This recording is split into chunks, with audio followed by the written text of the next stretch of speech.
Salut tout le monde, c'est Pascal avec vous de À qui de jouer pour une nouvelle vidéo. J'espère que vous allez bien, moi ça va très bien. Aujourd'hui on fait une vidéo, cette fois-ci présentation en fait de déroulement de ISS Vanguard. Cette fois-ci dans le vaisseau mère, le Vanguard, avec les différentes étapes. Donc on va regarder la vidéo qui avait été faite par la chaîne YouTube OnTable. Où le créateur du jeu avait été voir et présenter le prototype et expliquer comment fonctionne la phase du vaisseau principal. Donc on va regarder ça, je vais mettre mes commentaires, je vais faire des pauses, je vais expliquer comment ça fonctionne du mieux de ce que j'en comprends. Tout ça est un prototype bien évidemment, mais ça donne un avant-goût de ce qui s'en vient. Voilà, donc j'espère que ça vous plaira. C'est parti. Donc là, ce qu'ils expliquent en fait, c'est que le classeur en soi, c'est le vaisseau. C'est exactement en fait comme ça qu'il sera possiblement présenté. On ne sait pas encore. On verra pendant la campagne. Mais il y a une grosse possibilité en fait que, à moins qu'ils améliorent ça, ils disent que c'est un prototype dans un prototype aussi. Donc pour l'instant, ils n'ont pas encore défini quel va être l'aspect de ce classeur-là. Mais le classeur, c'est le vaisseau.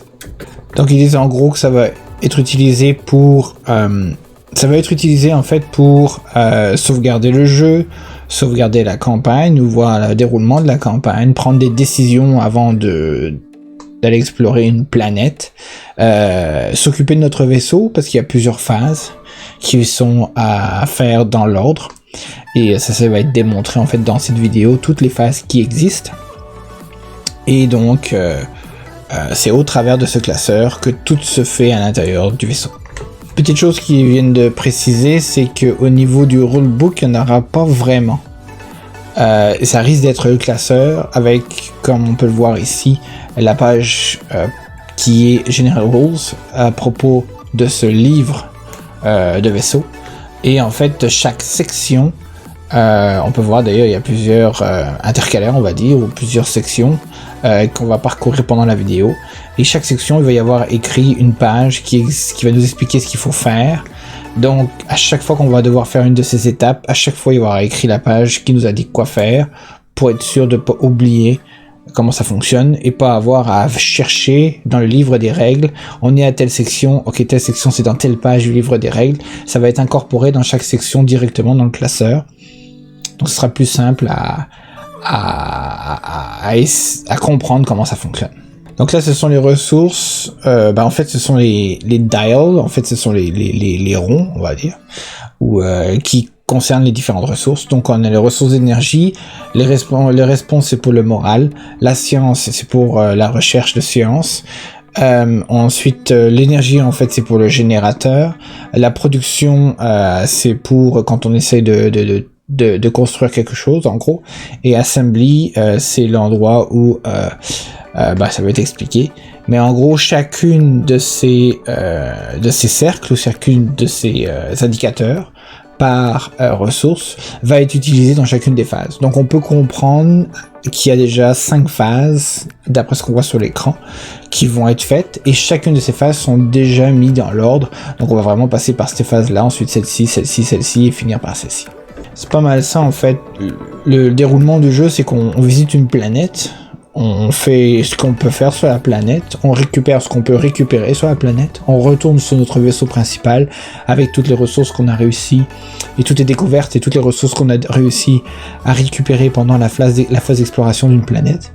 Et à la suite de ça, on est dans notre vaisseau, on utilise ces ressources et ces discoveries, ces découvertes pour faire évoluer notre vaisseau, évoluer nos personnages, et à la suite de ça on prend des décisions et puis on peut s'arrêter là, ou soit on décide de faire une nouvelle planète et on repart en quête d'une nouvelle planète. Et l'histoire a l'air d'avancer comme ça. Maintenant, quelle est l'histoire en vrai à l'arrière de ça pour que c'est un sens et une cohérence, c'est pas tout à fait indiqué, mais tu explores une planète, tu reviens au vaisseau, tu explores une planète, tu reviens au vaisseau. La grande roue en fait, celle qui est ici, où il y a le gros chiffre, ça va nous indiquer combien on en a, où on va le mettre, combien on en a. Donc à chaque fois qu'on va arriver à la phase qui va utiliser cette roue, on va le voir, on va le voir là. On va devoir, c'est peut-être la phase qui est un petit peu spécial, je trouve, parce que ça se joue au dé, on va le voir plus tard.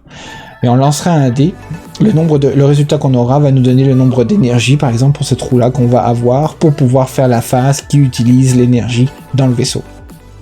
Et ça va être pratiquement la même chose pour toutes les autres ressources et les autres roues. Donc on peut très bien se retrouver avec très peu d'énergie et ne pas pouvoir faire grand chose pendant la phase qui utilise l'énergie, et ou avoir un maximum d'énergie et donc maximiser ce qu'on peut faire avec. Et la petite roue en fait c'est les bonus. Donc à force de dépenser de l'énergie et d'utiliser pour upgrader ou mettre à niveau, mettre à jour ou améliorer certaines choses de notre vaisseau, on va pouvoir partir tout de suite avec un +1, +2, +3, +4 et ne pas rester seulement avec le résultat de nos dés de base. Donc si nos dés finalement on en a 1, mais comme on a accumulé assez de bonus pour nous faire un +3, ben on va faire +3 et 1, ça fera 4 et on partira avec 4 de base au fur et à mesure dans le temps de la campagne. Apparemment l'énergie qu'on a pu voir, la première roue en fait, c'est la ressource qu'on peut pas garder. À part bien sûr, il vient de dire que possiblement qu'on va pouvoir upgrader quelque chose qui va nous donner la possibilité de la conserver, mais de base ça se conserve pas, donc il va falloir maximiser son utilisation à chaque fois qu'on fera la phase qui utilisera l'énergie, contrairement aux autres sources qu'on peut en fait ne pas totalement dépenser et conserver pour la prochaine fois qu'on fera une phase l'utilisant. Donc là en fait chacune des boîtes c'est une section qui est dans le livre ou dans le classeur. Donc chacune des sections va être passée les unes après les autres. Donc on a la section de la science, section de recon, tout ce qui est reconnaissance peut-être je pense, la section d'ingénierie et la section de la sécurité. Et la manière dont ça fonctionne c'est que si on peut jouer à 4 dans ce jeu là de 1 à 4 joueurs, si on joue, et c'est là où c'est le côté coopératif avec des rôles différents on va dire, c'est que si on est à 4, chacun va prendre une section, donc chacun prendra une boîte et sera responsable de cette section-là et devra donc, quand le moment viendra de faire de quoi dans la section, par exemple de la science, la personne qui s'occupe de celle-ci devra s'occuper intégralement de la section, c'est comme ça qu'ils veulent le voir, et donc c'est elle qui prendra les décisions par rapport à cette section-là, et toutes les autres prendront les décisions de leur propre section.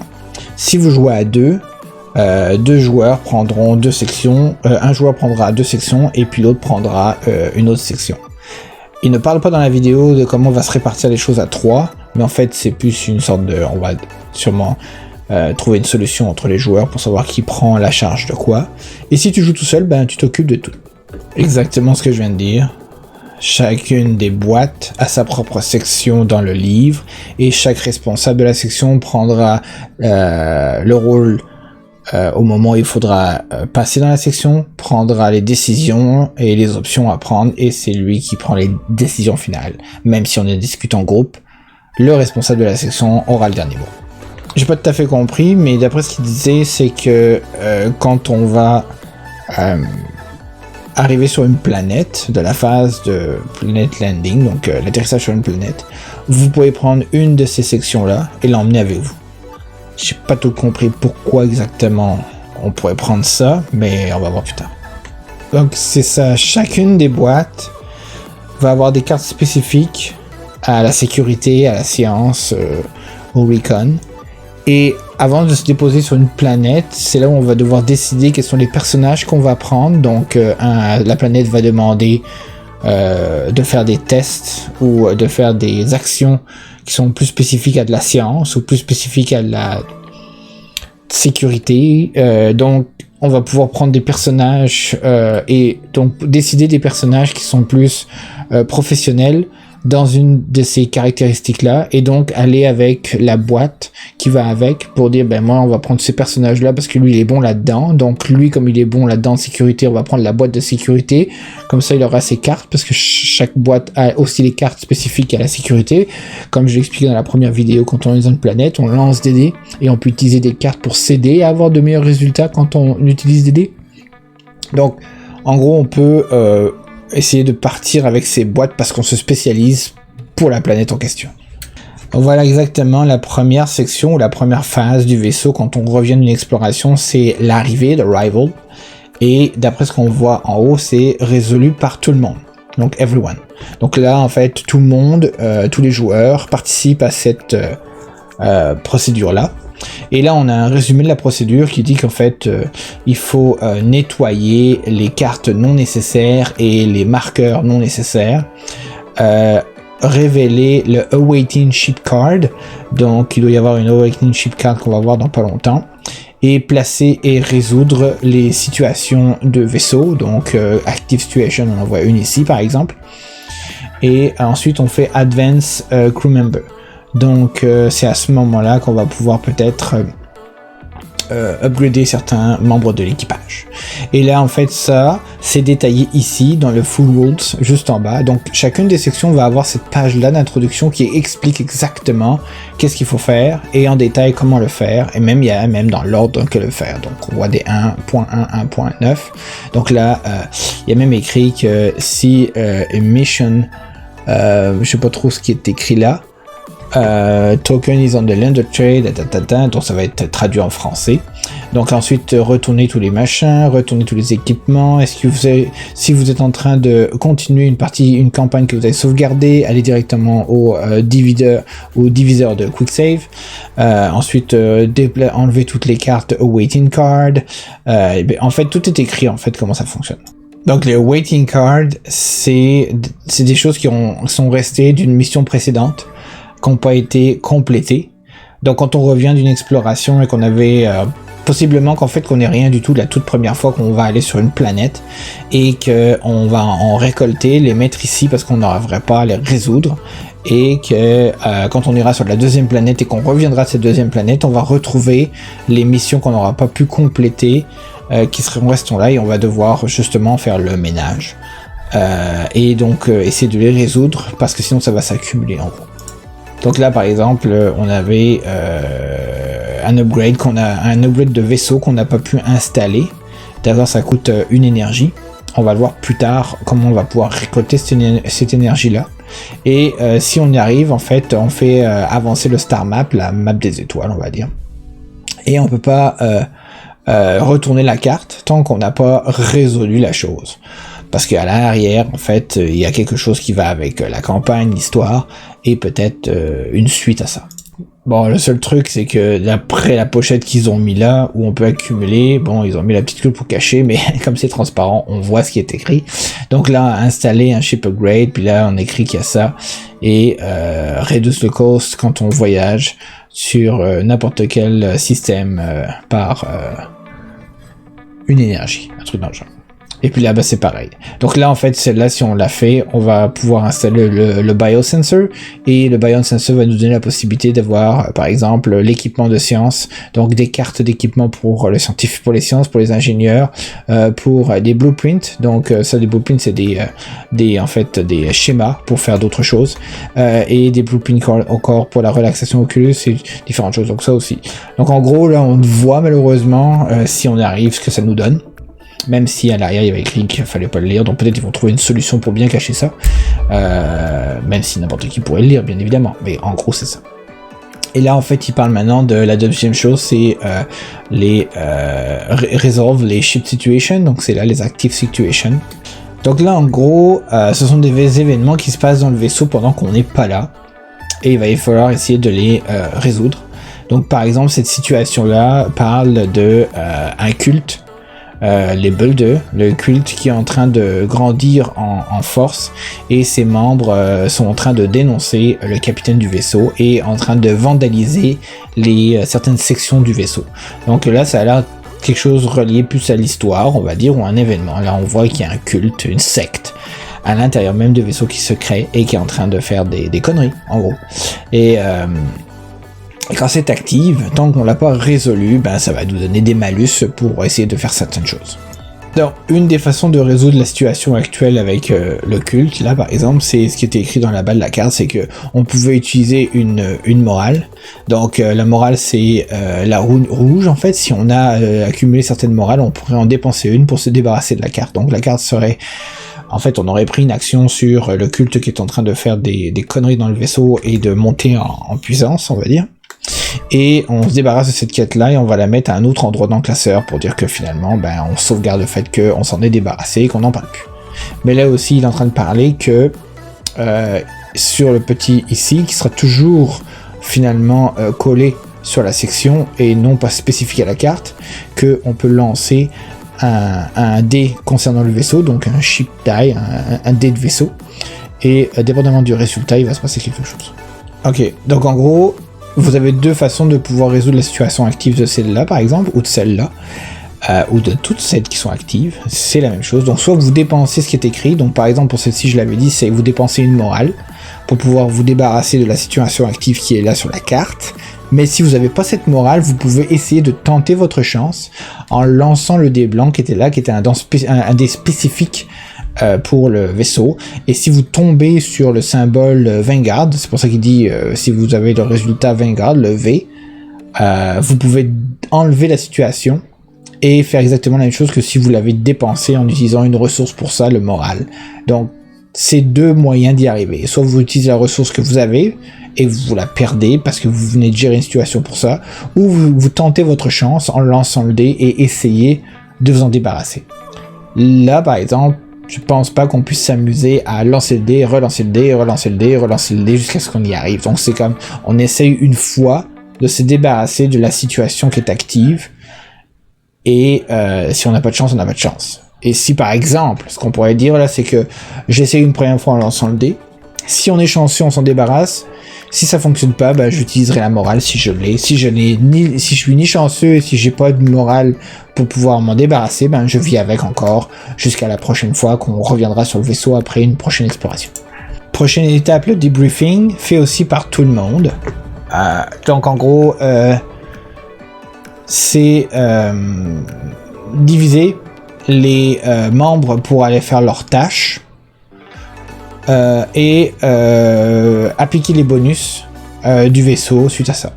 Donc il y a 2 secondes, en fait, il expliquait que si on recule un petit peu, dans cette section en fait qui est donc ça c'est la première étape. Juste avant en fait on allait dire qu'on allait faire la chose, mais maintenant on se lance dans les procédures qui sont faites par des rôles spécifiques.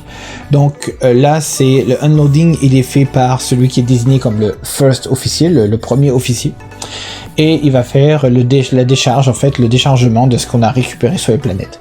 Donc là, on va pouvoir, par exemple, placer toutes les discoveries qui sont uniques directement sur les différentes sections pour ça. On voit qu'on peut aller jusqu'à en avoir 16.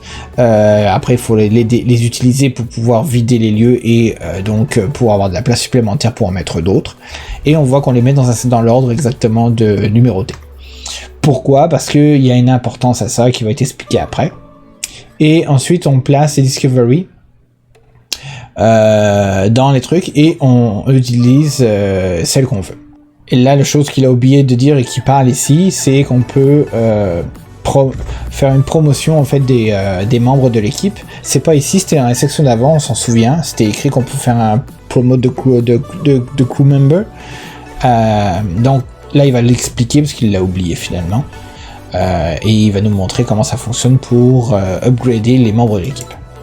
Alors, vite fait, ici, on a des petites pochettes de plastique. Et les pochettes de plastique sont spécifiques à la section. Donc celle-ci, c'est la section de Recon, mais il va en avoir pour la science, pour l'ingénierie, puis tout ça. Et la sécurité.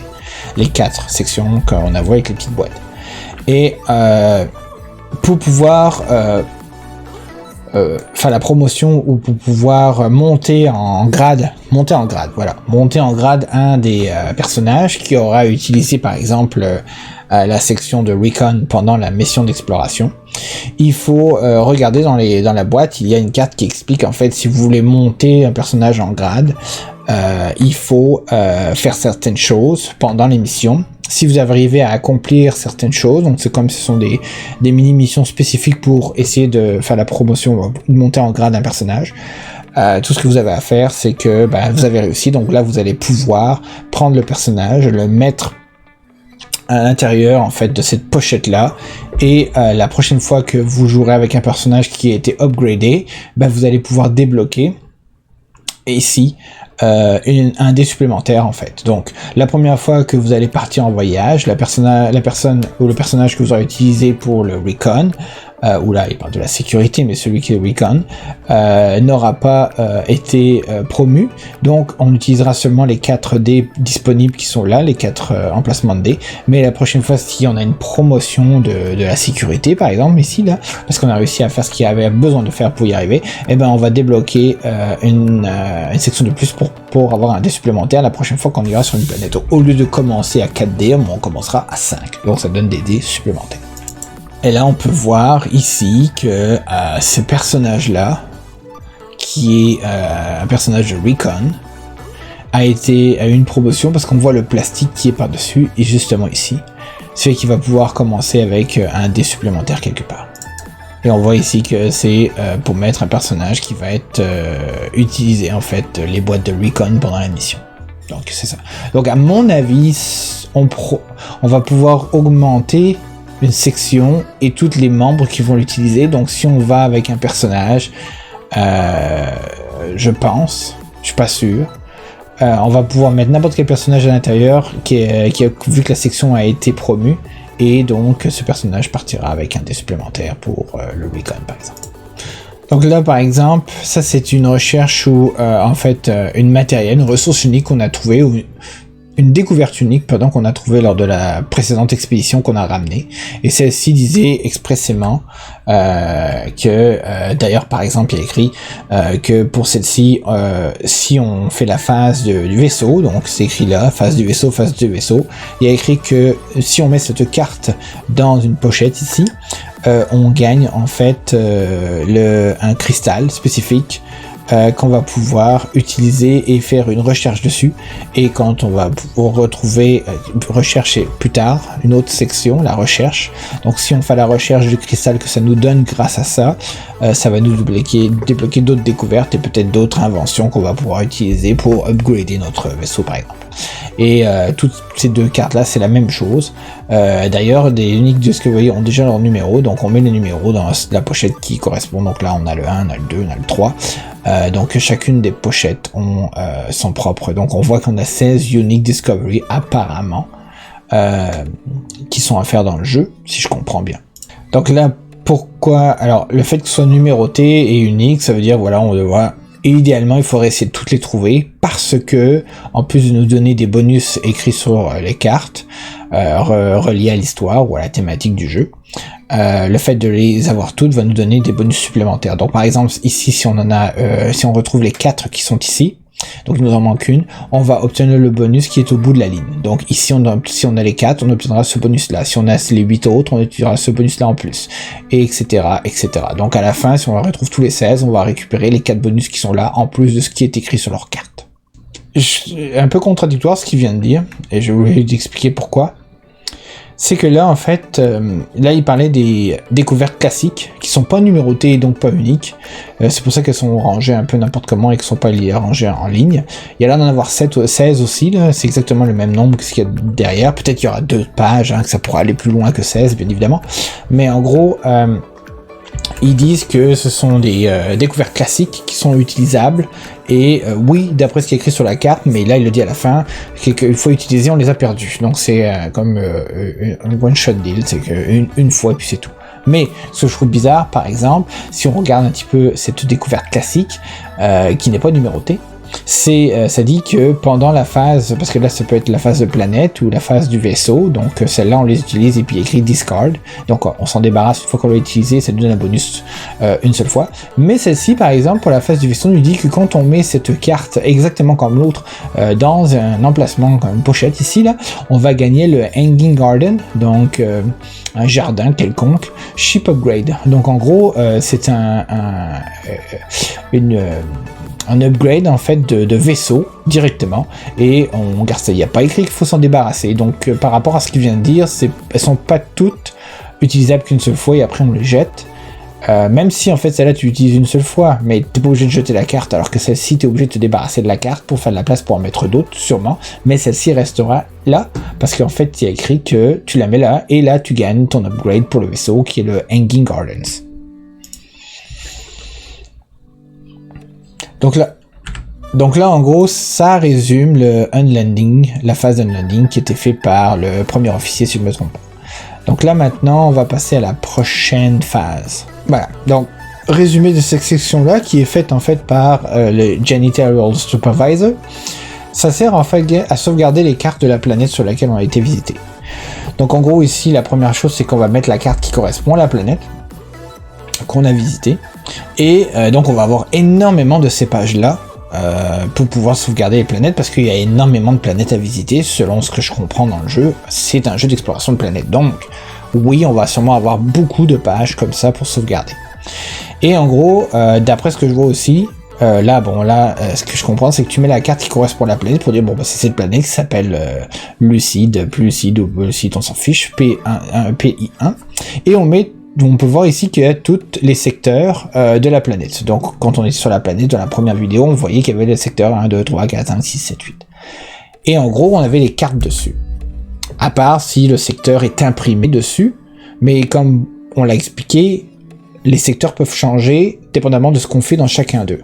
Donc, si à un moment donné, on a fait quelque chose qui fait que l'endroit où on est, le secteur où on est n'est plus le même, on doit mettre une nouvelle carte par-dessus pour dire que maintenant, la première fois qu'on était, c'était comme ça, mais maintenant ça a évolué et le décor a changé un peu dans le secteur numéro 4, par exemple. Donc là, on va aller chercher les cartes, et quand on aura fini, quand on reviendra sur le vaisseau, on va devoir mettre et sauvegarder toutes les cartes qu'on a utilisées pendant notre visite dans chacun des secteurs correspondant à la planète qu'on vient de visiter, pour se souvenir en fait que la prochaine fois qu'on va y aller, comme il explique là, on va pouvoir par exemple retourner sur la même planète, mais il faudra remettre comme c'était au moment où on l'a quitté. On recommencera pas la planète à zéro comme si c'était la première fois qu'on y allait. Donc ici on aura toutes les cartes à reprendre et à remettre sur les secteurs de la carte de la planète, la map de la planète, pour remettre exactement comme c'était, et ça sert en fait à sauvegarder l'état de la planète au moment où on l'a quitté. Alors, avant qu'il aille dans le Memorial, on retourne ici pour expliquer comment en fait on traite les personnages qui ont été blessés pendant l'exploration de la planète. On se rappelle dans la précédente vidéo qu'en fait on peut prendre des blessures. Et là il va nous le montrer vite fait. Ici, si je me trompe pas, voilà. Donc ici sur le plateau du personnage, on peut avoir 3 blessures.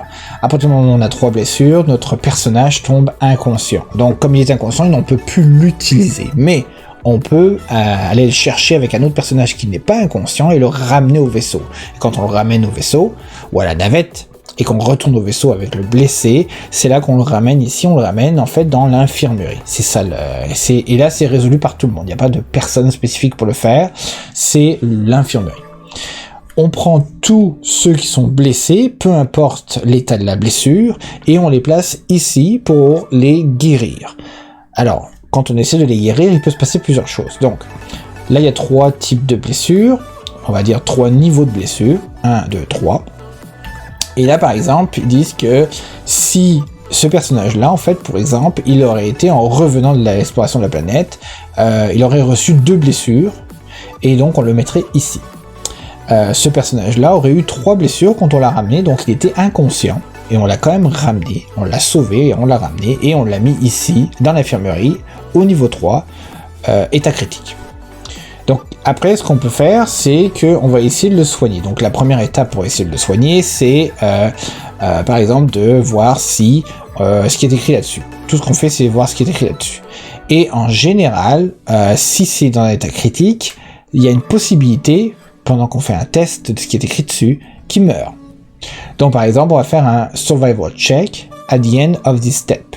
Donc quand on aura fini ça, et qu'on aura mis tous les personnages, on va mettre des tests là-dessus. Donc là, par exemple, lui, s'il est là, on va lancer un dé, et si on tombe sur le mauvais symbole du dé, il était gravement blessé, et finalement, quand on a essayé de le guérir pour diminuer ses blessures, parce qu'à chaque fois qu'il guérisse un petit peu, il se déplace vers la gauche, comme si en fait on diminue en nombre de blessures de 3, 2, 1, et puis après c'est 0. Mais s'il y en a 3 et qu'il est gravement blessé et qu'on fait le test pour savoir si on a réussi à le sauver, c'est un peu comme si on l'a mis aux urgences et on voit si on peut le stabiliser pour pouvoir le guérir après. Donc là on fait le test pour voir si on le stabilise, et si on rate le test, ben il meurt. Et là s'il meurt, ben on l'enlève et il va se retrouver en fait dans le mémorial, en fait un endroit où on va déposer les cadavres et on aura perdu un personnage. Mais on aura eu une chance de pouvoir le sauver. Lui par exemple, s'il réussit, si on fait le test et qu'il ne meurt pas avec le test, et bien là on le déplacera à la prochaine étape ici, et la prochaine fois on pourra faire un test ici, et possiblement avec le test on fait un ship die encore ici. Là c'était un survival check, là on fait un ship die, et si on tombe sur le symbole on pourrait carrément le sauver et sans qu'il ait besoin de descendre encore d'un niveau, et donc diminuer sa blessure et le guérir normalement. Là on se sauverait instantanément. Donc là il est écrit que on l'enlève d'ici si on réussit et il est guéri instantanément. Sinon on le déplace encore une fois du côté gauche et on le déplace encore une fois sur la gauche. Et là il se retrouve avec une seule petite blessure. Et là on fait encore la même chose ici. On lance un dé. Et si on atteint un des deux symboles qui sont un petit peu les deux mêmes qu'ici, donc on a 2 chances cette fois-ci de faire un recovery. Et là on l'enlève. Si on rate, ben il reste là. Voilà, donc c'est un peu comme ça que on essaie de soigner les membres de l'équipage après une exploration et ils ont des blessures sur eux. Donc là on va le voir. Là il nous montre. On prend le wound die pour un gars qui est gravement blessé. Si on tombe sur une seule blessure comme ça, on est correct. Et finalement, on va le déplacer pour essayer de le soigner un peu plus. Mais si on tombe sur 3 gouttes, en fait, et ben là, finalement, on a raté notre sauvetage ou essayer de le stabiliser et puis il meurt. Donc là, il va expliquer, celui-ci est sauvé et complètement en fait guéri, il est plus là, mais celui-ci il meurt. Alors, ok, donc en gros, dans le cas où on a un blessé qui meurt, parce qu'on n'a pas réussi à le stabiliser pour essayer de le guérir, on se retrouve en fait à le mettre dans le mémorial. On le met dans le mémorial de la section parce que lui, sa spécialité c'était le recon, et ici on voit qu'on en a un qui était un spécialiste de la sécurité, et puis il est là. Est-ce que ça fait, même si, d'après ce que je vois, ils sont toutes pareilles, pas toutes pareilles. Pas toutes pareilles. Ce qu'on fait, donc comme c'est le premier des Recon Memorial numéro 1, là il est écrit qu'on lance le dé, et si on tombe sur ce symbole-là, on peut rajouter un dé de plus dans la section box. Donc en gros, ça va nous donner un dé de plus dans le pool de dés de base qu'on a avant de partir pour une exploration de planète. Donc le fait de le garder cette personne en mémoire, on a la possibilité en fait de, comment on pourrait dire ça, de lui rendre hommage, et ou que lui nous rend hommage dans l'autre sens, c'est que lui nous donne un cadeau. Possiblement on serait capable d'avoir un dé supplémentaire suite à sa mort en tant que mini bonus, parce que on perd un personnage qui lui aurait eu plein de dés, mais on en a peut-être un de plus en retour pour nous aider. Donc là, en gros, ici, c'est ça. Si on a un troisième ici pour le Recon qui est décédé, au lieu de lancer un dé pour essayer d'avoir un dé supplémentaire dans le pool de dés, qu'on peut choisir d'ailleurs, et surtout choisir le dé qu'on veut avec la face qu'on veut, parce que toutes les dés bleus ne sont pas identiques, toutes les dés verts ne sont pas identiques, et les dés oranges ne le sont pas non plus. Là, en fait, on va avoir une carte à la place d'un dé, et on va avoir une carte spéciale en mémoire à tous ces gens qui sont décédés de Recon pour l'occasion. Et quand les fameuses cartes en fait, qu'on utilise quand on fait des tests avec les dés, et ça va être une carte spéciale qui va sûrement nous donner un bonus très avantageux pour le test qu'on sera en train de faire. Alors, ça c'est le quick save. Donc voilà le fameux quick save pour le jeu. Nous avons la possibilité de sauvegarder dans le log de dialogue les décisions qu'on a prises et les choix qu'on a fait. Et ça c'est le quick save pour nos cartes. Donc, il n'y aura pas vraiment de quick save dans la boîte avec des sections pour mettre nos cartes. C'est dans cette petite pochette qu'on va mettre toutes les cartes qui traînent, qu'on n'aura pas utilisées, qui ne seront pas rangées dans une des sections. et qui serviront en fait à, ben voilà, on en est là, et on met tout ça ici dans la petite pochette, et quand la prochaine fois qu'on joue, ben on ressortira tout ça pour se rappeler ce qu'on a réussi à avoir ou à gagner. Alors toutes les sections qu'on a fait juste avant, c'était plus une sorte de un check-up après mission, c'est-à-dire on a déposé les ressources, on a regardé les ressources qu'on a, si ça nous donne quelque chose, est-ce qu'on a des blessés qu'on a pu essayer de sauver ou de guérir complètement, est-ce que je sais plus ce qu'il y avait exactement, on devait nettoyer certaines cartes, voilà. Donc toutes les sections qu'on a fait jusqu'à maintenant, c'est suite au retour de la mission, un gros nettoyage de tout ce qu'on a fait et de briefing en fait de la mission. Maintenant, ça va être la section, ils appellent ça le pont, où là où on va prendre les décisions pour la prochaine exploration de planète. Et c'est là en fait où on va utiliser les fameux ici roues avec les différentes énergies, qu'on va passer chacune des sections pour utiliser les ressources de chacune des roues, et que chacun des joueurs qui sera responsable d'une section va prendre action et décider quoi faire. Ok, première chose à faire, qui est fait par le premier officier et le chef navigateur, c'est en fait, je pense qu'ils appellent ça, mettre de l'énergie dans le vaisseau. Donc là, on vient de le voir, c'est la première fois qu'on va commencer à utiliser les dés pour essayer de voir combien de ressources on a ou d'énergie on a pour ce cas-là, pour être capable d'utiliser ce qui est à droite, ici, pour le prochain système qu'on veut explorer. Donc là, on peut voir qu'il y a plusieurs systèmes qui ont déjà été mis à l'intérieur, et là, il y aura un système en particulier, et c'est avec l'énergie qu'on va savoir, ou combien d'énergie qu'on va réussir à avoir à cette phase-là, qu'on va savoir qu'est-ce qu'on va être capable de faire dans le système où on est, vis-à-vis de différentes planètes qui sont là. Donc on parle vraiment d'un système solaire, ou un système, peu importe comment vous voulez l'appeler. Donc là, il a lancé le dé, et c'est là où ça peut être aléatoire. Là où, grâce au bonus de plus 1, plus 2, plus 3, on pourrait quand même être avantagé, surtout si notre lancer de dé est pourri. Parce que là, en gros, on a 3 types de résultats qu'on peut avoir, et chacun des types va donner quelque chose. Donc par exemple, là, on lance le dé, et il a fait le V de Vanguard, le fameux V de Vanguard, qui nous donne en fait le maximum. Donc on se retrouve à avoir 3 énergies. Sinon, on pourra en avoir 2, et puis 1. Et avec cette énergie, on va pouvoir, Energy Point, c'est écrit là, on va pouvoir faire quelque chose et mettre ça dans le générateur et faire quelque chose à droite qu'on va regarder tout de suite. Pourquoi 4? Parce que c'était 3 plus 1 ici. Donc le plus 1 se rajoute au résultat de notre lancer qui nous a donné 3. Donc on se retrouve avec 4 grâce au plus 1. Alors, l'énergie qu'on a pendant cette phase, on peut soit l'utiliser pour se promener sur les systèmes. Donc là, c'est le système où on est actuellement, où on a différentes possibilités, et ça dépend de l'énergie qu'on va utiliser pour ça.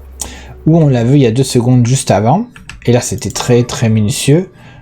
On pouvait voir, là, à 1 seconde près, je l'ai raté. Bon, ici on a un système qui avait déjà été visité. D'abord ils appellent le système B. Donc on a une intercalaire qui dit que celui-ci on l'avait déjà visité, donc c'est pas là où on est actuellement, mais qu'on pourrait très très bien y retourner si on veut, et avec l'énergie qu'on aurait eu, ben voilà comment on aurait pu voyager, ou faire ce qu'on a à faire, dépendamment du résultat de ce qu'on a actuellement comme énergie qu'on ne peut pas garder, donc il faut s'en débarrasser pour le moment. Ou, autre chose, on peut utiliser l'énergie, au lieu de s'occuper du système et faire des choses sur le système où on est encore, ou essayer de mixer les deux, dépenser l'énergie pour installer des améliorations sur notre vaisseau, car on a des cartes qui sont là, et qui attendent d'être utilisées avec de l'énergie pour installer quelque chose. Donc là on pourrait construire un Vindicator Cannon, ou un Improve Solar Pan dans les panneaux solaires, et ça pourrait nous donner bien évidemment quelque chose comme de l'énergie de façon systématique et automatique, ou autre chose. Donc voilà comment on pourrait dépenser l'énergie dans cette phase là. Donc là il va nous montrer, alors en résumé,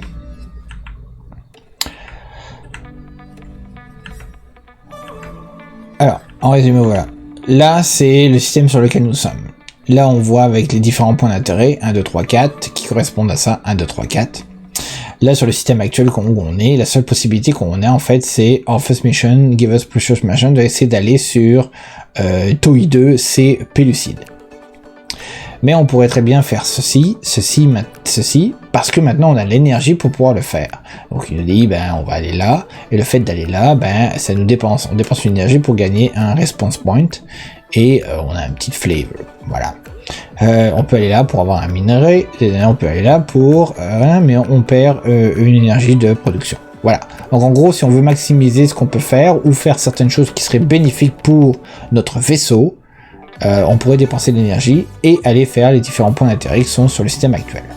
Ou, si on a fini avec le système sur lequel on est, on peut donc voyager dans un autre système. Et les systèmes sont connectés, mais on peut pas vraiment aller où on veut, d'après ce que je comprends. Parce que là, il y a écrit, en fait, si on veut voyager et sortir de ce système-là, la prochaine option, ce serait le système E. Et le système E, il faudrait dépenser une énergie pour se téléporter là-bas. Et à partir du moment où on dépenserait une énergie qu'on a, on va sur le système E et là on change le système A dans le current système pour remettre le système E à la place, et le système A va se retrouver dans la liste de ceux qu'on aurait déjà visités. Donc là il dit qu'on a besoin de dépenser de l'énergie pour faire tout ce qu'on a à faire quand c'est inscrit sur le système auquel on veut aller ou auquel on est présentement. Mais dans cette section là, on est comme un petit peu obligé de faire des choses. Si on n'est pas capable et qu'on a zéro énergie et qu'on peut rien faire, on se retrouve à avoir une pénalité. Donc, faut penser à ces choses quand on s'organise et essayer de maximiser ou stratégiquement penser à ce qu'on veut faire avec notre énergie à cette phase-là du jeu, parce qu'on va avoir une pénalité qui sera vraiment pas très agréable, mais qui va être obligatoire de faire si on n'a pas d'énergie pour faire quoi que ce soit. Voilà, donc si il nous reste de l'énergie qu'on n'a pas dépensé dans le système auquel on est, on pourrait dépenser l'énergie qui nous reste pour upgrader un morceau de notre vaisseau avec ces cartes-là. Et donc une fois que c'est upgradé, on dépense l'énergie qui est indiquée, on retourne la carte, ça donne un bonus permanent. Donc le Vindicator Cannon va donner la possibilité au Vanguard, donc notre vaisseau, de pouvoir maintenant voyager vers les systèmes qui sont dangereux ou classés comme dangereux et leur destination. Celui-ci va nous le montrer.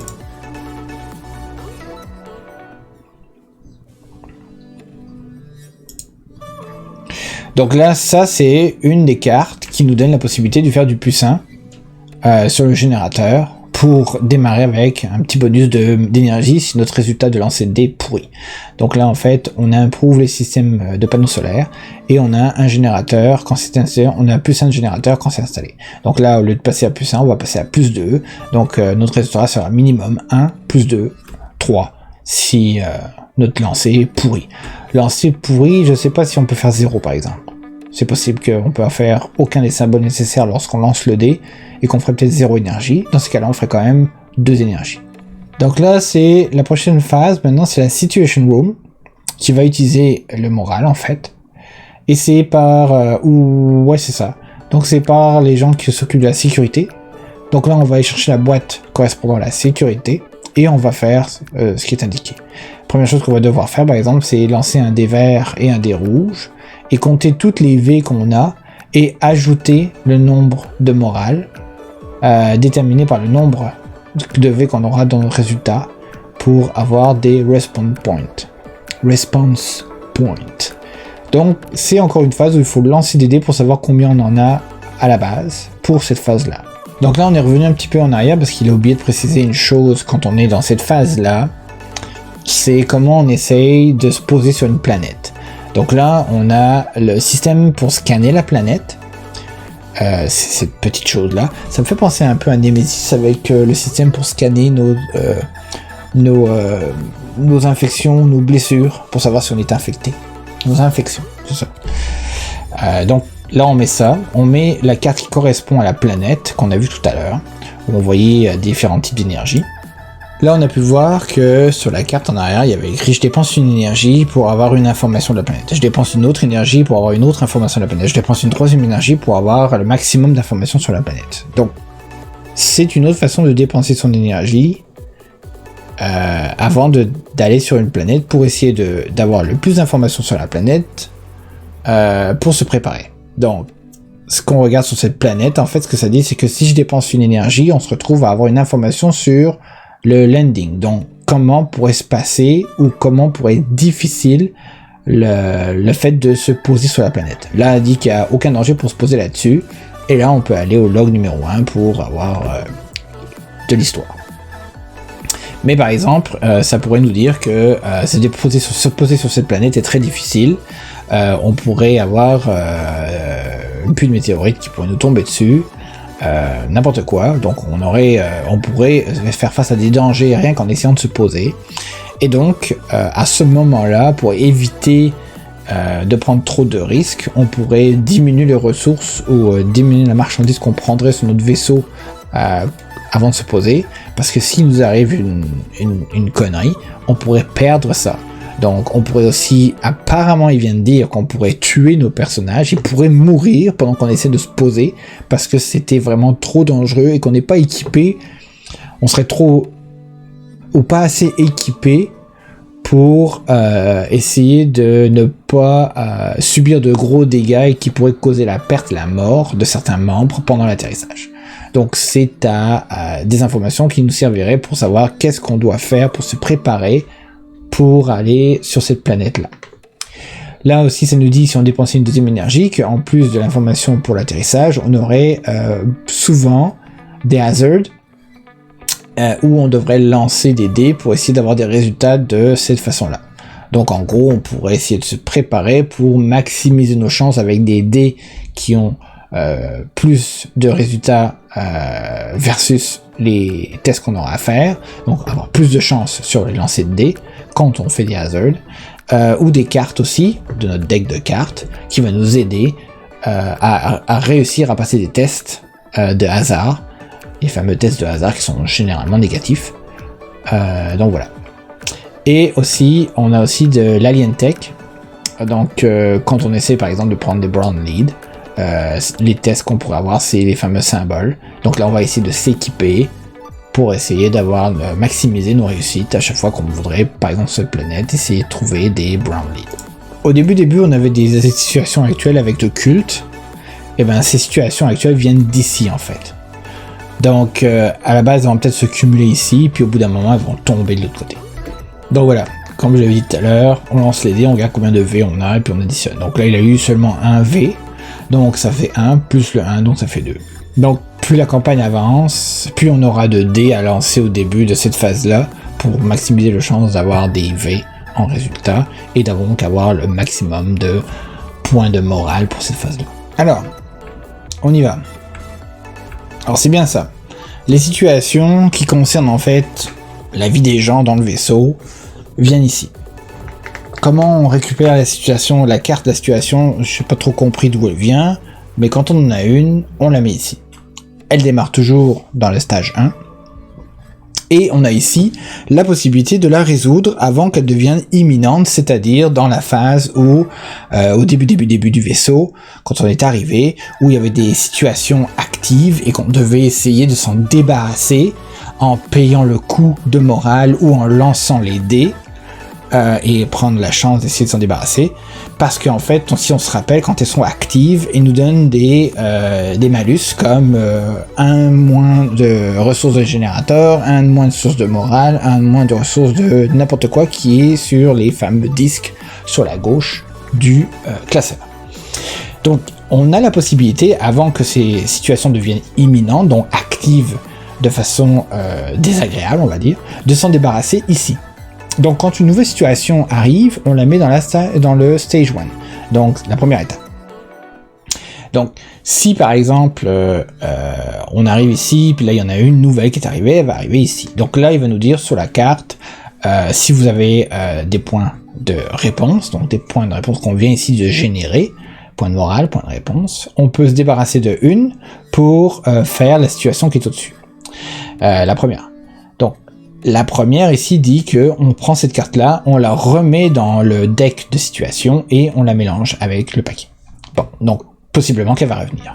Si là on en dépense 2 parce qu'on a les 2 ressources de morale, là on dépense 2 et on se débarrasse. Donc là on met un piège, c'est ce qui est écrit là, et on se débarrasse de cette carte du jeu et elle ne reviendra plus jamais.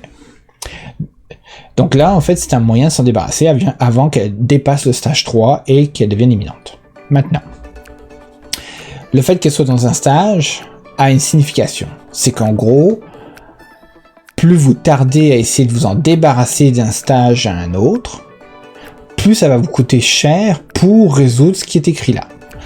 En gros, pour celui-ci, si on veut se débarrasser ici de la carte à ce niveau-là au stage 1, ça nous coûte 2, parce qu'en fait, ça coûte juste une fois le prix du point de réponse. Donc le point de morale qui est sur notre roue. Si on s'en occupe pas et qu'elle traîne, elle va se déplacer en stage 2. Et en stage 2, on va juste ici, voilà, elle va se déplacer en stage 2. Et en stage 2, en fait, si on veut s'en débarrasser, encore une fois, et prendre l'option je m'en débarrasse du jeu et je n'en veux plus, il va falloir payer 2 fois le prix indiqué. Donc au lieu de payer 2 en stage 1, on va être obligé de payer 4 en stage 2. Si on n'a pas les ressources et qu'on ne peut pas s'en débarrasser même au stage 2, il va tomber en stage 3. Et là, ça va coûter encore plus cher. Si on veut l'essayer, ça va être 3 fois le prix. Donc au lieu de 4, ça va nous coûter 3 fois 2, 6. Donc là, ça va nous coûter 6 points de morale. Et là, je pense que ça va être assez difficile d'accumuler autant de points de morale, surtout en début de partie, pour s'en débarrasser. Et là, si on n'y arrive pas, elle va tomber dans la section à situation active. Et là, on va vivre avec la conséquence. Ça va se retourner et on va avoir le malus qui est écrit à l'arrière. Apparemment, toutes les situations ne sont pas forcément négatives. Il y en a qui seront reliées à l'histoire, ou à la campagne. Donc, ça va nous faire lire un chapitre de la campagne. Il y en a qui pourront nous donner quelque chose. Donc, c'est pas forcément négatif. Mais on pourra pas toutes les gérer. À chaque fois qu'on va revenir sur le vaisseau, il va falloir faire des choix. Et donc en laisser et essayer de s'occuper de celles qu'on peut. Et vivre avec les conséquences de nos choix, finalement. Alors, voilà. Là, après, on a la section de research, le laboratoire de recherche, qui est fait par celui qui s'occupe de la section de la science. Donc là, c'est pareil. On va déjà commencer par lancer des dés. Donc, pareil, on lance des dés, on additionne, puis ça nous donnera combien de points de science on démarre pour cette phase-là. Donc là, en fait, si on a des projets qui sont en cours et qu'on n'a pas encore résolu, c'est le moment de voir est-ce qu'il y a un projet qu'on peut terminer. Donc là, par exemple, ça va nous coûter 1 point de science pour pouvoir terminer ce projet et analyser le message qui est là et pouvoir lire ce qu'il y a là. Maintenant, ça c'est 2 et ça c'est 3. Première chose, avant, et c'est là où je l'ai inversé, c'est écrit sur le truc, c'est que la première chose qu'on fait, c'est qu'on lance un dé et on essaie de voir si un de nos projets va atteindre un breakthrough. Un breakthrough, en fait, c'est capacité de pouvoir le terminer gratuitement avec succès, par chance. Donc on lance le dé, et si en lançant le dé, on arrive à avoir le symbole, on pourra dire, voilà, on a réussi à avoir le symbole, et puis on va prendre un de nos projets qui sont en cours, et on va le compléter avec succès. Donc ça ne nous coûtera à rien du tout, et on aura pris une chance de le faire. Si on n'y arrive pas, c'est à ce moment-là qu'on lance les dés, et qu'on regarde combien de ressources on va accumuler pour essayer de compléter des recherches qui sont en cours, mais cette fois-ci en utilisant les ressources indiquées sur la carte. Ici, en fait, en arrière, on aura des projets qui seront pas actifs et qu'il faudra mettre de l'autre côté pour les rendre actifs. Voilà. Donc là, ça c'est une recherche qu'ils ont trouvée sur une planète qu'ils ont mis là, puis qu'ils se sont dit on va essayer de compléter la recherche à un moment donné. Non, on a les points nécessaires, il y en a 3, il en dépense 2, et là ils complètent ça. Donc ils diminuent le chiffre et tout ça. Et là, ce que ça dit, c'est qu'on va aller voir le script, log 55, donc ça amène à l'histoire en fait, directement sur la story du jeu. La campagne. Donc là, si on regarde bien, ça c'est un exemple justement où on va devoir écrire directement dessus pour prendre des décisions.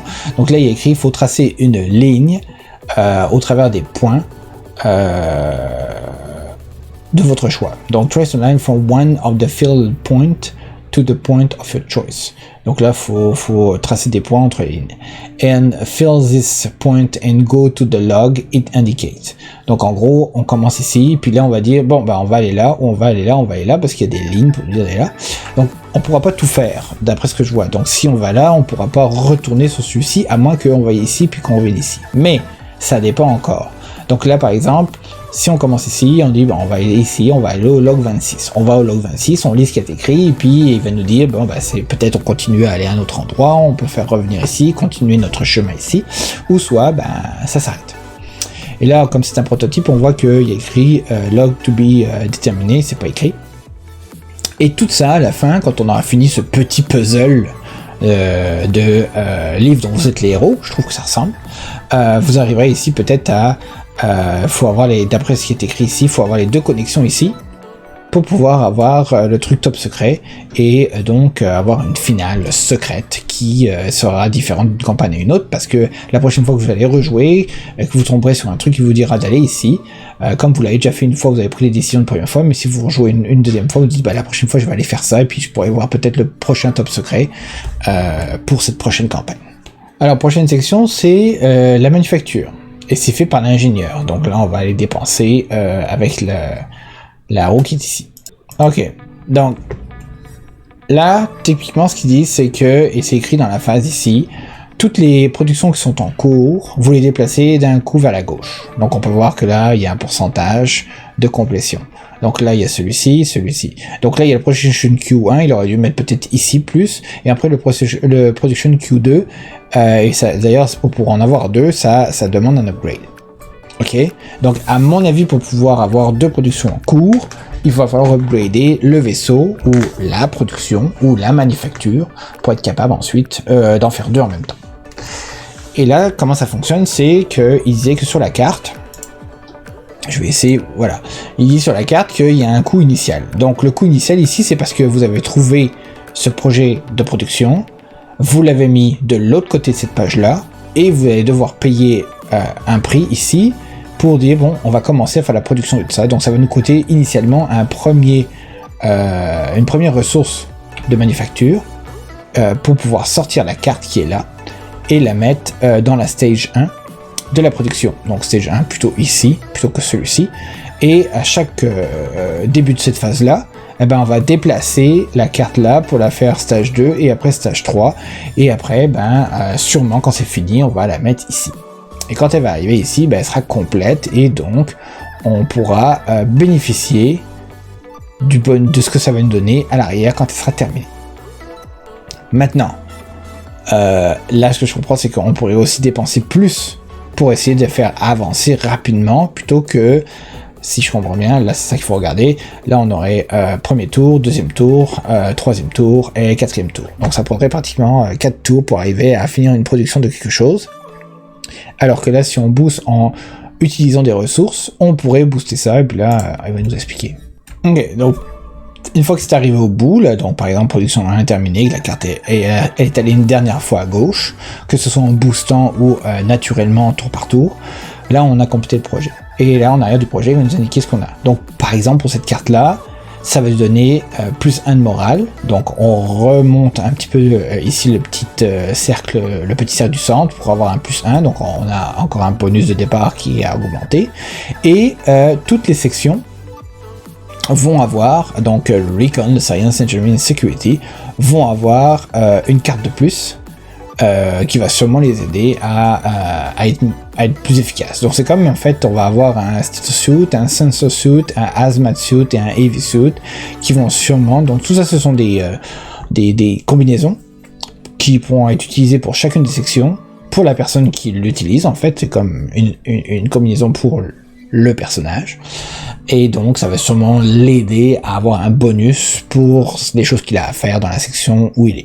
Et possiblement que les cartes qu'elles ont, comme l'équipement, pourraient être utilisées aussi en mission et partir avec elles sur la planète pour nous donner un bonus quelconque quand on l'utilisera. Alors, et là, une des phases encore, c'est l'hangar. Donc c'est là où on va pouvoir par exemple mettre nos landers. Le lander c'est notre vaisseau qui sert à aller sur les planètes, et pas notre gros vaisseau Vanguard. Là, on va pouvoir lancer des dés pour savoir combien de ressources on va avoir ici. Donc, je suppose que c'est l'assembly ici. rôle un rouge, des rouges et des verts, compter les V et additionner la production, attribution pour l'assembly. Donc c'est ici, on va savoir combien de points on a.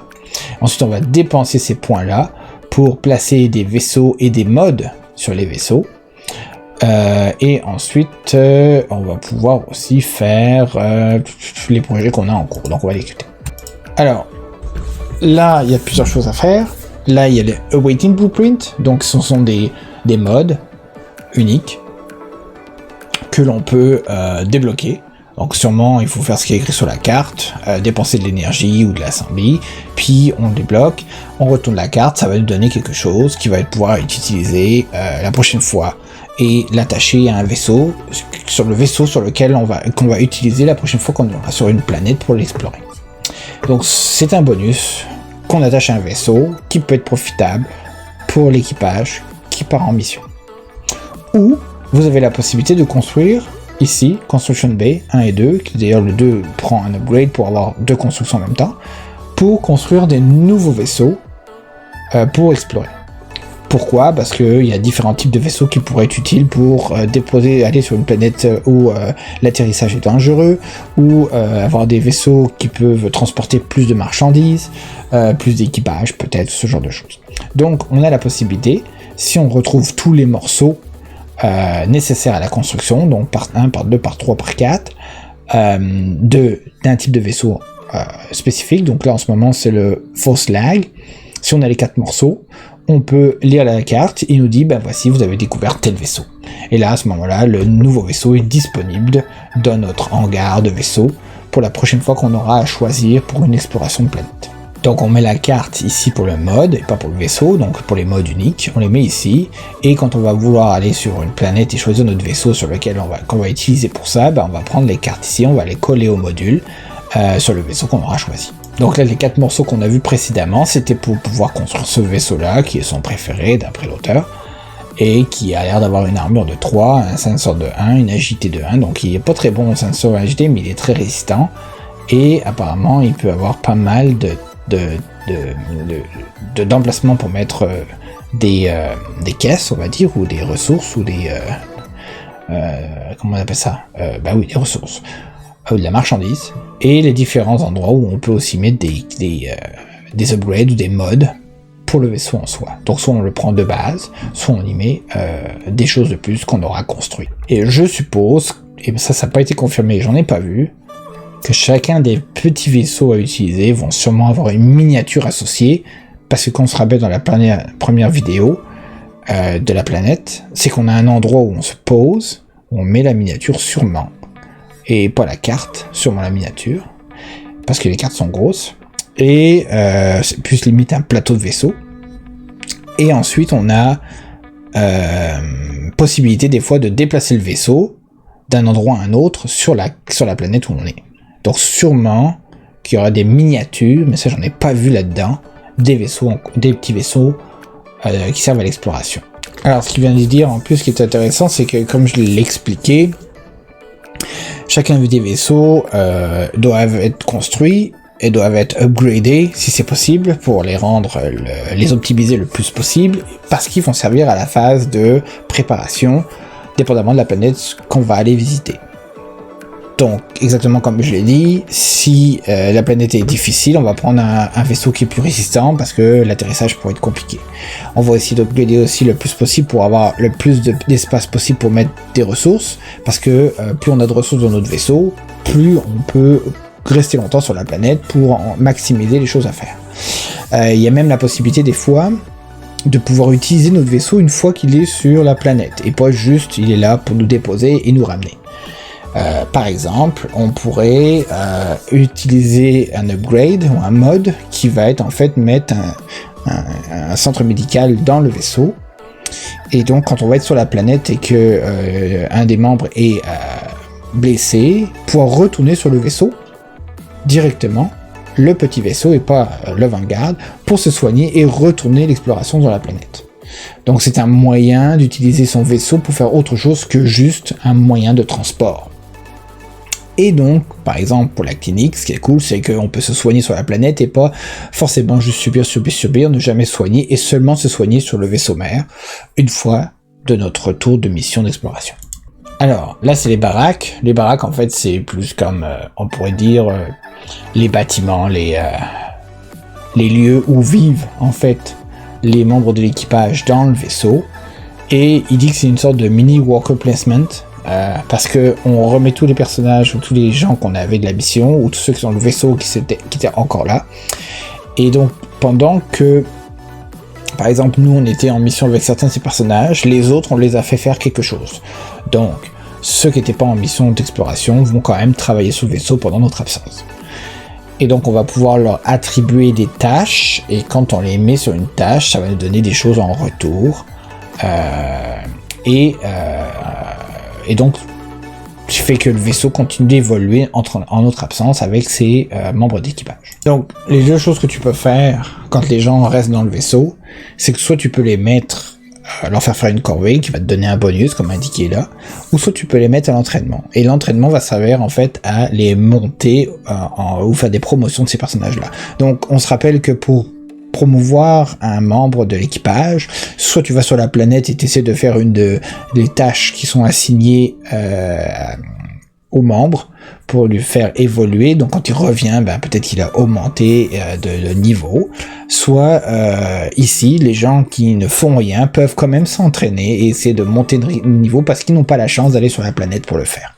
Alors, soit tu peux les mettre en attente d'ordre. Et alors, il y a ceux qui sont en train de faire des choses, que tu as donné des ordres, il y a ceux qui sont en attente d'ordre, et il y a ceux qui sont en mode de repos. Quand tu reviens d'une mission, tous les personnages qui sont pas blessés et qui n'ont pas besoin d'être mis à l'infirmerie pour être soignés, ils vont revenir ici et se reposer. Donc en fait, tu les renvoies à leur quartier pour aller se reposer. Et il y a un roulement. Donc eux, ils sont là, ensuite tu les mets en attente d'ordre, ensuite tu les mets à faire quelque chose, et puis tout ça. Pourquoi dans cet ordre-là? Parce que comme ça, le jeu t'oblige à ne pas être capable d'utiliser toujours le même personnage pour pouvoir lui faire plein de choses et donc le monter trop vite en niveau parce que c'est celui que t'aimes et c'est celui que tu vas upgrader le plus vite possible.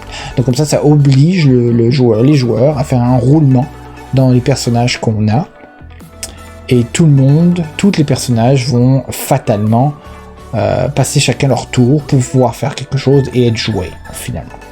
Alors, il y a aussi une autre chose qu'on fait, c'est que dans ces sections-là, on va essayer de recruter de nouveaux membres, et des nouveaux membres qui sont polyvalents.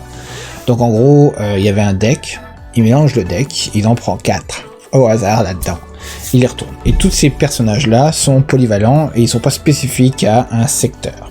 Donc ils sont pas forcément science, ou garde, ou recon, ou je sais plus c'est quoi, ou sécurité. Donc après, celui qui s'occupe de ces sections-là va décider quels sont les personnages vont avoir telle section. Donc ils vont être mis à l'intérieur ensuite de protecteurs, comme ces gens-là, de protection de carte. Donc il va sûrement y avoir beaucoup de sleeves pour beaucoup de personnages. Et celui-ci, par exemple, va devenir un recon. Donc en le mettant à l'intérieur de ça, on sait que maintenant lui est un recon. Comme lui, par exemple, celui-ci, il est à l'intérieur d'une carte qui est peut-être... je sais pas trop la couleur exactement à quoi ça ressemble. Et elle est bleue, donc je sais plus exactement, mais en gros, peut-être le bleu c'est le science, puis lui c'est mauve qui pourrait être la sécurité, je sais plus, donc voilà. Donc là, il explique exactement la même chose que ce qu'il y avait sur la première vidéo, c'est que chacun des personnages va avoir un bonus en fait par rapport à les dés. Donc si lui par exemple lance un dé et tombe un dé bleu et il tombe sur ce symbole là, il pourrait l'utiliser en tant que force s'il y a besoin de faire un test de force et qu'il n'est pas tombé sur le bon symbole pour y arriver. Et ils ont chacun aussi une spécialité en bas de l'écran, en bas de leur carte, qui utilise des charges. Donc on l'avait vu la dernière fois dans la première vidéo, que elle par exemple elle a 2 charges de base et que si on en dépense une, elle peut assister un autre membre de l'équipage à faire une action et ignorer les effets de l'action si ça se passe. Alors la petite chose dont je veux me parler pendant qu'ils sont en train de montrer ces miniatures qui sont très très belles, c'est que possiblement dans le core game, donc juste sans les stretch goals, sans les expansions, sans rien qui vont être discutés pendant la campagne, c'est qu'il y aurait déjà 100 personnages disponibles. Donc 100 personnages, c'est quand même beaucoup. Je pense pas qu'il va y avoir des figurines pour chacun d'eux, parce que les figurines vont plus représenter la spécialité du personnage. Donc, par exemple, dans cette figurine-là, ça peut être n'importe quel personnage qui sera, je sais pas, le Recon, par exemple. Donc, je pense pas qu'il y aura un personnage pour chaque truc, mais un personnage par spécialité. Mais ça dépend, j'en sais pas, je fais des spéculations. Mais en gros, c'est ce qu'il vient de dire. Dans le jeu de base, il va y avoir possiblement 100 personnages déjà disponibles. Et sûrement que ce nombre va augmenter pendant la campagne, avec des stretch goals et autres expansions. Ils veulent vraiment essayer de personnaliser ça, donc ils vont travailler avec la communauté, apparemment c'est ce qu'ils disent, pour essayer de personnaliser les fameux personnages qu'il y a dans le jeu, parce qu'ils veulent en même temps, en arrière de la carte, comme on peut le voir, essayer de mettre une sorte de texte relatif au personnage qui va expliquer un peu son histoire, qui aura aucun impact sur l'histoire ou sur le jeu en soi, mais qui donnera un petit peu plus de flavor, d'immersion, on va dire. Et le personnage va avoir sa petite histoire en arrière qui va lui dire d'où il vient, qu'est-ce qu'il fait dans la vie, puis son passé, son futur, peu importe. Mais d'abord, et ce qu'il vient aussi de dire, c'est qu'apparemment il y aura lui en tant que personnage à l'intérieur parmi ces 100 personnages. Donc peut-être qu'on aura d'autres célébrités, on va dire, ou d'autres personnes du monde des jeux de société qui pourraient avoir leur propre personnage là-dedans, ou peut-être pendant la campagne des votes, puis peut-être des contributeurs qui vont avoir la possibilité de avoir leur propre personnage dans le jeu. Et la dernière étape, c'est la préparation de la mission, résolue par tout le monde. On suit les étapes qui sont écrites à l'avant, donc on se prépare pour le lancement de la mission et on se prépare pour la procédure d'atterrissage. Donc exactement comme on l'a dit au début, ce jeu n'a pas de manuel, n'a pas de rulebook. Ce qu'on voit dans le livre, dans chacune des sections, c'est ça le rulebook. Ça explique comment le faire à chaque fois qu'on y passe. Et il y a par exemple ici un petit guide pour quoi faire quand on est sur une planète pour explorer. Parce qu'il n'y a pas de section qui en parle, à part dans la vidéo de présentation qu'on a fait au début, la première vidéo qui parle de comment on explore. Mais ça va être écrit là, comment ça explore. Puis pour la phase du vaisseau, tout est écrit dans chacune des sections. Ok, donc la seule chose qu'il dit en fait, là, maintenant que ça a été, la présentation est faite, c'est terminé, il vient de donner un petit peu le temps que ça prend. Donc en gros, tout ce qu'on vient de voir, là, toutes les phases qui doivent être faites, et toutes les phases qui doivent être accomplies dans ce livre-là, qui concerne le vaisseau mère, il dit qu'en fait, ça prend environ 20 à 30 minutes pour l'exécuter. Donc, ce qui fait que les sessions vont pas être assez longues, on s'entend là.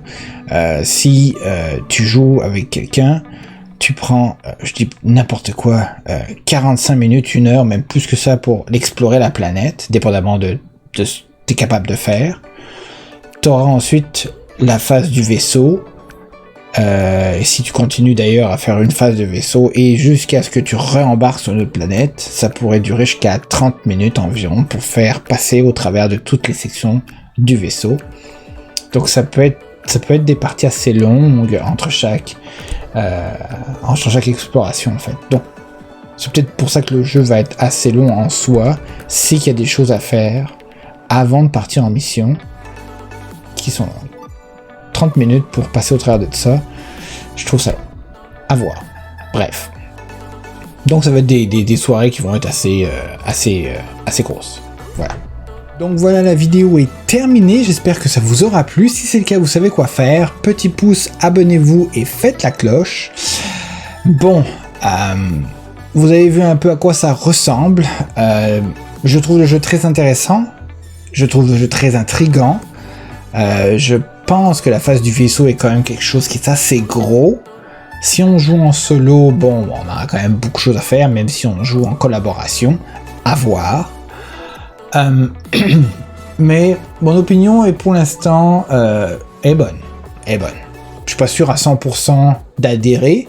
Ça change de ce qu'on a déjà vu ailleurs. Je suis même pas sûr d'avoir vu ça déjà ailleurs. Donc si vous avez déjà vu un jeu qui ressemble à ça et qui se joue de cette façon-là, Et mettez-moi le tout dans les commentaires, pardon. Et dites-moi ce que vous en pensez. Citez-moi des jeux. Ok, on ferait un dialogue entre nous. Mais voilà. Donc, j'espère que le jeu vous plaira. La campagne arrive bientôt sur GameFound. Les liens seront dans la description quand ce sera le cas. Donc voilà. Donc, je vous laisse avec 2 autres vidéos de ma chaîne pour passer le temps. Je vous souhaite de jouer à ce que vous voulez, hein, ok. Donc on se retrouve dans une prochaine vidéo. D'ici là, portez-vous bien. Allez, bye bye.